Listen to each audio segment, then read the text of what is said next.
Welcome to the Etobicoke Lakeshore podcast. My name is Mike, and right there is my good friend and co-host from the Etobicoke Lakeshore Press, Roger Tumanieri. Hey, buddy. Hey, Mike. How you doing today? Doing great, thank you. Now, we are getting into fall here, and a new edition of your wonderful magazine has come out. It's, we've got the September edition out. That's the back-to-school edition. We featured Humber College, Lakeshore campus on the cover, included an interview with Senior Dean and Principal Derek Stockley. What a great who's guy. Also Derek's a super guy. Yeah, we had him on the show really recently. So they're doing a lot of great things at Humber. And I think it's quite the model for post-secondary education in terms of how they're pivoting with COVID and how they're adapting to it.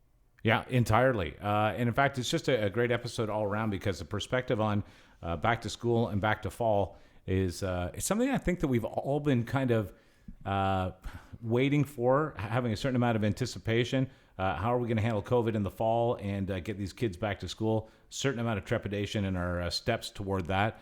I would recommend you pick it up. Where can people get the magazine? Well, if you live in a house in Mimico or Long Branch, it will come to you. Otherwise, hop on your phone or laptop and go to etobicokelakeshorepress.com. Now, it is time to celebrate. Oh, yeah. Something that you don't often bring you celebrate a life, I guess. When you bring a funeral director and you don't often crack a beer and say it's time to celebrate, but today we are celebrating. We are. Tell us about what's happening today. Well, I'm really excited to have Brad Jones back on the podcast. He's the owner and funeral director at Ridley Funeral Home on Lakeshore. And Brad is celebrating 100 years of Ridley Funeral Home. So, Brad, I swear to God, you don't look a day over 35. Yeah, I wish. Actually, you don't. That was a genuine compliment. Well, congratulations to everybody at Ridley. What a wonderful legacy that you've had. And very interesting. This is not just a celebration. This is an interesting fact because as we made our way up the stairs to the studio today, Brad, you said to me, well, here's something you should know about the business.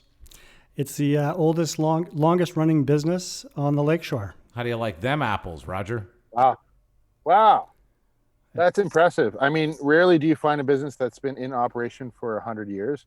I suppose it makes sense that it's a funeral home. But that's amazing. How did Ridley stay in business for 100 years? Like I would imagine a lot of funeral homes have been in business for a while, but 100 years is and some something of them altogether special. Taken over or went down in the mass buyout. Yep. That's a great question. How have you survived? Being true to our roots, being a small family-owned funeral home. The original owners, the Bay Cross, back in the 1921s, had it. Their family ran it until the 40s when the Ridley family purchased it. And in the 50s, it was purchased and run by the Nill family. And in 2013, my wife and I purchased the funeral home. So it's always been a family-run business. It has. And the beautiful thing is when it's been purchased by new families, those families have already been working in that business. So when Art Ridley bought it, he'd been working for the Bay Cross. When Frank Nill bought it, he'd been working for Art Ridley. And when we bought it from Frank's son, George, I'd been working for George since 1991. Wow. So it's been a long time, and it feels like family. It's interesting because you are a staple in the community. I mean, you're not just the funeral home. You're also the guy who writes in the local magazine. You have very wonderful perspectives on life. Does that contribute to how people view Ridley? Do you think that you are actually a family and a guy, not a corporation? Yeah, I think that's a huge part of it. I think one of the other things that makes us unique is we're the only funeral home in Toronto where the family still lives at the funeral home. Oh, is that right? Yeah, there's a lot of funeral homes where they have apartments above it, but they rent. They use them for students, answering phones at night. But our family lives upstairs. We actually just one of my sons just purchased a dog, so we have a little a golden doodle. You got a Goldie Doodle? We do. It's his name's Arthur. So that's kind of exciting news for us. But the idea is to train him into being a therapy dog. So hopefully that'll be happening next year. Oh, wonderful. Yeah. And will you keep him as a therapy dog in the family? Well, as long as Elijah lives with us. Yes. Yeah. All right. Well, there you go. He's 18, so he could be gone in another year or two. And take the dog with him. Exactly. Oh, well, that's, you know what? A therapy dog is just a wonderful way to expand on life for somebody who needs it, people with anxiety and stuff like that. Yeah. It seems to open the world, which is a wonderful thing. Let me ask you this. Now we are in COVID times, and celebrating a birthday, for goodness sake, with a 6-year-old is a challenge.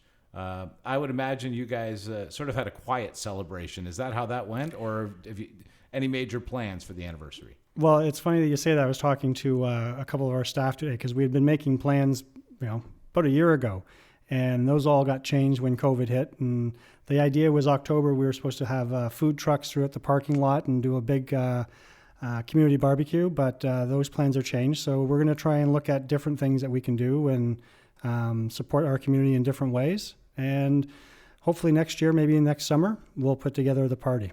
So we're looking at maybe doing a year-long celebration. Oh, that can't be all bad. No. If you're going to celebrate, try and make it last a year if you can. There's a lot of beer to drink. Let's talk about what you guys do that is different than a lot of funeral homes. Is there anything that cuts Ridley apart that kind of is like, okay, we do this? Yeah, I think, one of the big things that we do is it's a lot of service-based, right? Everybody can sell a casket. Everyone can, sell services or has facilities, right? Every funeral home has the exact same thing. What sets us apart is the level of service that we offer families. I think constant contact with the family. Yeah. Letting them know exactly what's going on. Here's where we're at right now. At all this times. Yeah. Because it's a mystery, right? For me, it is totally a mystery. Yeah. I've been through the scenario, and you're like, all right, so what happens next? Exactly. And you need somebody there in the funeral direction side of things to really make that clear, I think. Yeah. And, one of the big things is we pick up a deceased from the place of death and letting the family know that they're in our care, because everyone's got that thought of where their dad is, where their mom is, where their spouse is. And it's comforting for them to know exactly where they are and that they're safe. Yeah. Well, I wish you all the greatest on the next 100 years with Ridley. And I look forward to the party as well. I think that was a great idea to do a food truck, Roger. You and I'd be there in a heartbeat. Oh, absolutely. Yeah, I know, Brad, you and I talked some time ago about this. I was kind of excited for October to come to celebrate the anniversary because it's just so rare. And we've done so much work together. So I was pretty excited to be a part of that. But I understand you got to change. Yeah. Times are different. But I'm excited to have you on the cover of the October edition. That's going to be super cool. So I just can't believe 100 years of the same business. It's just such a rarity, man. Like, I'm trying to think of another business outside of maybe Molson or something like that. Right. You get a lot of events and a lot of fairs and a lot of cities that are 100 years old, but businesses, they're usually behemoth companies that have nothing to do with what they started out as by the time they turn 100. So this is a real buzz. I think it's kind of cool. Yeah, it's pretty nice. And it's nice to be in a small community too. Like, I know we're part of Toronto, but the new Toronto area, yes, Mimico, Long Branch, the Lakeshore area, we're our own little tiny town. And you know each other. You do. And you rely on each other in this town. It's a town. Yep. It's not. It is. It is. Yeah, it's got a real small town feel. Yeah, Lakeshore is very special. Yeah. Well, all right. Let's get together and do the podcast live from the parking lot as soon as we're allowed to get those food trucks in there. Oh, that's a good idea. And meanwhile, where can people reach out if they need to and have a chat with you? Yeah, they're more than welcome to walk in anytime. We're at 3080 Lakeshore, right in between Islington and Kipling. They can give me a call at 416-259-3705, or you can email me, bradjones@ridleyfuneralhome.com. Brad Jones, you're a good guy. Thank you for always coming in here and putting a sparkle on the day. He's got a great outlook. And in fact, I'll encourage you to go to the Etobicoke Lakeshore Press and read previous wonderful stories that he's put in there. Not just a dad and a business owner. Also, he can pen a heck of an article. Oh, yeah. We got to plug the Life's Undertakings column. It's been a recurring thing for a couple of years now, right, Brad? Every month.